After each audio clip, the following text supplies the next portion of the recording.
একটু পড়েন মহব্বতে পড়ুন আলা আলি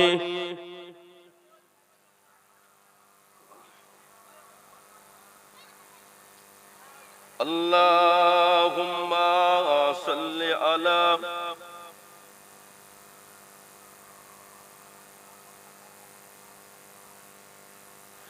আমার এই মনেরই সেই কামনা সোনার মদিনা, আমার এই মনেরই সেই কামনা সোনার মদিনা,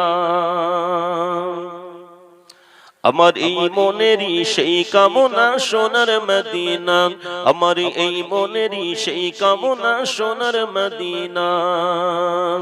মনের মাঝে আছো তুমি কেন বোঝো না, মনের মাঝে আছো তুমি কেন বোঝো না, আমার এই মনেরই সেই কামনা সোনার মদিনা, আমার এই মনেরই সেই কামনা সোনার মদিনা। সবুজ গম্বুজের নিচে একটু দাঁড়াবো, আমার প্যারা নবীজিকে সালাম করিব। সবুজ গম্বুজের নিচে একটু দাঁড়াবো, প্রাণের প্রিয় নবীজিকে সালাম করিব।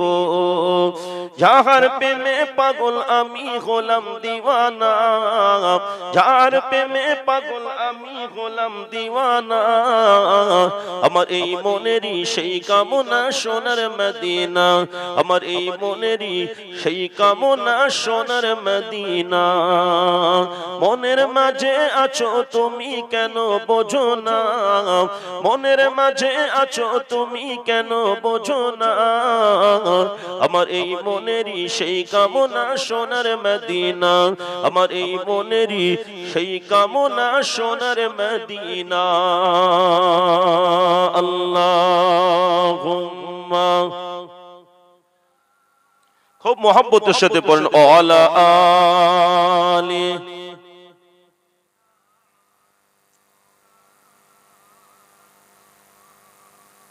জান্নাতুল বাকিতে একটু দাঁড়াবো, প্রাণের প্রিয় সাহাবীদের সালাম করিব।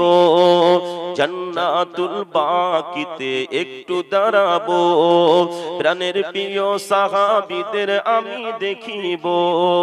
যাদের কথা পড়লে মনে কান্না থামে না, যাদের কথা পড়লে মনে কান্না থামে না, আমার এই মনেরই সেই কামনা সোনার মদিনা, আমার এই মনেরই সেই কামনা সোনার মদিনা।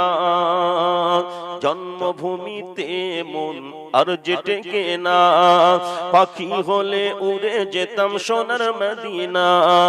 জন্মভূমিতে মন আর যেটে না, পাখি হলে উড়ে যেতাম সোনার মদিনা। এই বাসনা কবুল করো ওহে রব্বানা, এই বাসনা কবুল করো ওহে রব্বানা, আমার এই মনেরই সেই কামনা সোনার মদিনা, আমার এই মনেরই সেই কামনা সোনার মদিনা। হৃদয় মাঝে আছো তুমি কেন বোঝো না, হৃদয় মাঝে আছো তুমি কেন বোঝো না, আমার এই মনেরই সেই কামনা সোনার মদিনা। নারে তাকবীর। যে কথা বলছিলাম, এবারে সালাবা কানছে আল্লাহ পাক জিবরাইল আমিনকে আমার নবীর কাছে পাঠিয়ে দিলেন। আল্লাহ পাকের ফেরেশতা হযরত জিবরাইল আমিন আলাইহিস সালাম আমার নবী পাকের কাছে চলে আসলেন। ও জানেরা, জিবরাইল আমিন আলাইহিস সালাম এসে আমার নবীকে সালাম দিয়ে দিলেন, আমার নবী সালামের জবাব দিলেন। জিবরাইল আমিন আলাইহিস সালাম আমার নবীকে বললেন, ইয়া রাসূলুল্লাহ, ইয়া হাবিবাল্লাহ, ইয়া রাসূলুল্লাহ, ইয়া হাবিবাল্লাহ, এই পৃথিবীকে সৃষ্টি করেছেন আল্লাহ। নবী বললেন, এই পৃথিবী আল্লাহ পাক সৃষ্টি করেছেন। জিবরাইল আমিন আলাইহিস সালাম বলেছিলেন, ইয়া রাসূলুল্লাহ, ইয়া হাবিবাল্লাহ, যে আল্লাহ এই পৃথিবী সৃষ্টি করেছেন সেই আল্লাহ সালাবাকে ক্ষমা করে দিয়েছেন। ও জানেরা, আল্লাহ পাক জানিয়ে দিয়েছিলেন, আল্লাহ পাকের ফেরেশতা জিবরাইল আমিন এসে আমার নবীকে বললেন, ইয়া রাসূলুল্লাহ, ইয়া হাবিবাল্লাহ, হে আল্লাহ এই পৃথিবী সৃষ্টি করেছেন সেই আল্লাহ সালাবাকে ক্ষমা করেছে, আপনিও সালাবাকে ক্ষমা করে দেন। ও জানেরা, আল্লাহ পাক কোরআন শরীফের ভিতরে জানিয়েছেন, ওয়াল্লাযীনা ইযা ফাআলু ফাহিশাতান আও যালামু আনফুসাহুম যাকারুল্লাহ ফাস্তাগফিরু লিযুনুবিহিম ওয়া মান ইয়াগফিরুয যুনুবা ইল্লাল্লাহ ওয়া লাম ইউসিররু আলা মা ফাআলু ওয়া হুম ইয়ালামুন। আল্লাহ নবী সাহাবীদেরকে ডাকতে লাগলেন, ও আওয়াজ সাহাবীরা এদিকে এসো বাবা। আল্লাহ নবী হযরত আবু বকর সিদ্দিক রাদিয়াল্লাহু তাআলা আনহুকে ডাকলেন, হযরত সালমান ফারসিকে ডাকলেন, হযরত ওমর ফারুক রাদিয়াল্লাহু তাআলা আনহুকে ডাকলেন। ও জানেরা, আল্লাহ নবী বলেছিলেন, সাহাবীরা আমার সালাবা কোথায় আছে? আমার সালাবাকে কি একটু আনতে পারবে? আমার সালাবাকে একটু নিয়ে এসো, আমি রাসূলুল্লাহ আমার সালাবাকে একটু খানি দেখতে চাই। যদি বলুন না সুবহান। এখন সাহাবীরা এসেছেন, এসে সালাবাকে খুঁজছেন, মদিনার অলিতে গলিতে খুঁজছে, পাওয়া যাচ্ছে না। মানুষজনকে জিজ্ঞাসা করছে, সালাবাকে কি দেখেছেন? কোথায় আছে বলতে পারে? মদিনার মানুষেরা বললেন, সালাবাকে কে জানি না, তবে একজন ব্যক্তি খুব কান্না কাঁদছে ওই পাহাড়ের গুহার ভিতরে, এত কান্না কাঁদছে যার কান্নাতে আমাদের ঘরের বাচ্চাগুলো ঘুমাতে পারে। হযরত আবু বকর সিদ্দিক রাদিয়াল্লাহু তাআলা আনহু বললেন, এটা সালাবাই হবে, চলেন গিয়ে একটু দেখা যাক। পাহাড়ের গুহাতে এসে দেখছে সত্যি কাঁদছে। বাবু, সাহাবাদের যে সমস্যাগুলো হয়েছে তারা দুনিয়া থেকে ক্ষমা করিয়ে নিয়ে চলে গিয়েছে, কথা বুঝতে পেরেছে? আর আমাদের যেগুলো হয় আমরা সেগুলো সব পাজা করে সাথে করে দিয়ে যাই, সব কাজ করি যে নিজের গুনার দিকে তাকিয়ে যে তওবা করে জীবনটাকে পরিবর্তন করব, এই সুযোগটা আমাদের কাছে হয়। ঠিক বলছি না? বলছি। প্রিয় নবীর জীবনে কোনো গুনাহ ছিল না, তথাপি রাসূল পাক সাল্লাল্লাহু আলাইহি ওয়াসাল্লাম প্রতিদিন 70 বার করে তওবা করতেন। কিতাবে অনেক জায়গাতে 100 বার করে তওবা করতেন। চিন্তা করতে পারছে? একটা কথা বলি শুনুন। আপনার ইমাম আহমদ বিন হাম্বল হুজুর একদিন সফরে বার হয়েছে, কথা বুঝতে পেরেছেন? ইমাম আহমদ বিন হাম্বল হুজুর একদিন সফরে বার হয়েছে। এখন সফরে বার হয়েছেন, সফরে যেতে যেতে যেতে যেতে যেতে যেতে দেখতে পাওয়া গিয়েছে আপনার সন্ধ্যা হয়ে গিয়েছে। সন্ধ্যা যখন হয়ে গিয়েছে, হুজুর একটা মসজিদ দেখে ওই মসজিদে মাগরিবের নামাজকে আদায় করেছে।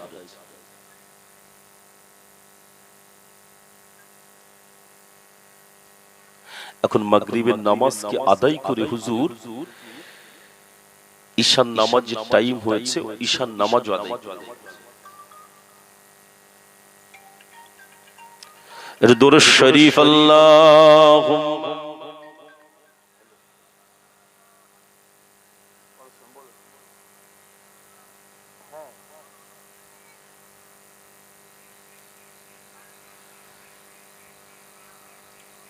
খুব মহব্বতে আল্লাহুম্মা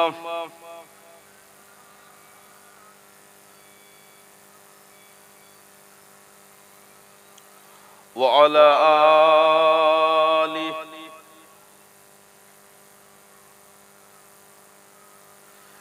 কলমা লা ইলাহা ইল্লাল্লাহ, লা ইলাহা ইল্লাল্লাহ, লা ইলাহা ইল্লাল্লাহ, মুহাম্মাদুর রাসূলুল্লাহ। আল্লাহুম্মা সাল্লি আলা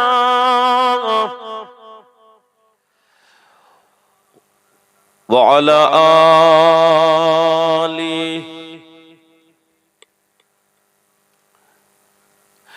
আমার মরণ আসিবে কখন কেউ তো জানে না, আমার মরণ আসিবে কখন কেউ তো জানে না। আমি চলে গেলে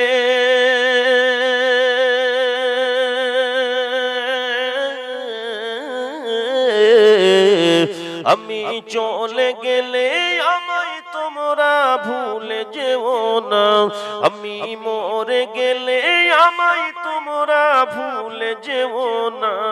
আমার মরণ আসিবে কখন কেউ তো জানে না, আমার মরণ আসিবে কখন কেউ তো জানে না। এই দুনিয়ায় চিরজীবন থাকার জায়গা না, অন্ধকার কবর যে আমার আসল ঠিকানা। এই দুনিয়ায় চিরজীবন থাকার জায়গা না, অন্ধকার কবর যে আমার আসল ঠিকানা। সবাই রেখে আমায় চলে যাবে, সঙ্গী হবে না। সবাই রেখে আমায় চলে যাবে, সঙ্গী হবে না। আমার মরণ আসিবে কখন কেউ তো জানে না, আমার মরণ আসিবে কখন কেউ তো জানে না। কবর মাঝে আব্বা মাকে দেখা যাবে না, দেখবো যাকে তিনি হলেন শাহে মদিনা। কবর মাঝে আব্বা মাকে দেখা যাবে না, দেখবো যাকে তিনি হলেন শাহে মদিনা। বুঝবো সেদিন নবী বিনে আপন কেহ না, বুঝবো সেদিন নবী বিনে আপন কেহ না। আমার মরণ আসিবে কখন কেউ তো জানে না, আমার মরণ আসিবে কখন কেউ তো জানে না।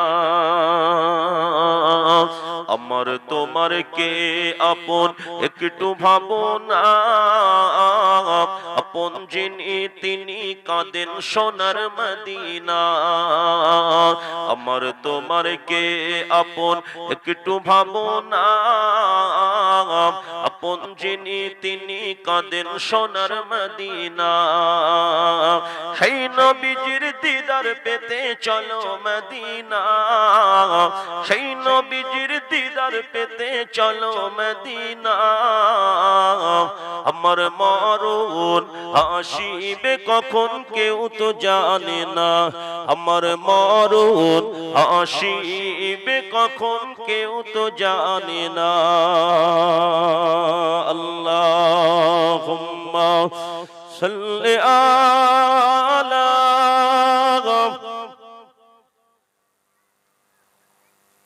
ওয়া আলা আলি। যে কথা আলোচনা করছিলাম, আল্লাহ নবী আখিরি নবী নূর নবী জনাবে মুহাম্মদুর রাসূলুল্লাহ সাল্লাল্লাহু আলাইহি ওয়াসাল্লামের সাহাবীরা এসে ওই সময় সালাবাকে বললেন, ও ভাই সালাবা আপনি আমাদের সঙ্গে আল্লাহর নবীর কাছেতে চলুন। সালাবা বলেছিলেন আল্লাহর নবীর সামনে এই মুখটাকে আমি আর দেখাবো না, আল্লাহর হাবিবের সামনে এই মুখটাকে আমি আর দেখাবো না। আল্লাহ পাক যদি আমাকে না ক্ষমা করেন, আল্লাহ পাক যদি আমাকে না মাফ করেন, এই মুখটাকে আমি আল্লাহর নবীর সামনে দেখাবো না। সাহাবীরা বললেন ইয়া রাসূল, সাহাবীরা বললেন সালাবা আল্লাহ পাক ক্ষমা করে দিয়েছেন, আল্লাহ পাক মাফ করে দিয়েছেন। আল্লাহ পাক শুধু ক্ষমা করে দিয়েছেন, মাফ করে দিয়েছেন তা নয়, আল্লাহ পাক জিবরাইল আমিনকে দিয়ে সেই সংবাদ নবী পাকের কাছে পাঠিয়ে দিয়েছেন। ও জানেরা, আল্লাহ নবী সাহাবীদের সঙ্গে নিয়ে সালাবা এবারে আসছে। আস্তে আস্তে দেখতে পাওয়া গেল মদিনা মসজিদে নববী শরীফে বিলাল আযান দিয়ে দিয়েছে। মদিনা মসজিদে নববী শরীফে বিলাল আযান দিয়ে দিয়েছেন। বিলাল আযান দিল, বিলালের আযান হয়ে গেল মদিনা মসজিদে নববী শরীফে। ফজরের আযানের পরে আল্লাহ নবী ইমামের জায়গায় চলে আসলে। ফজরের আযানের পরে কি হবে? জামাত হবে।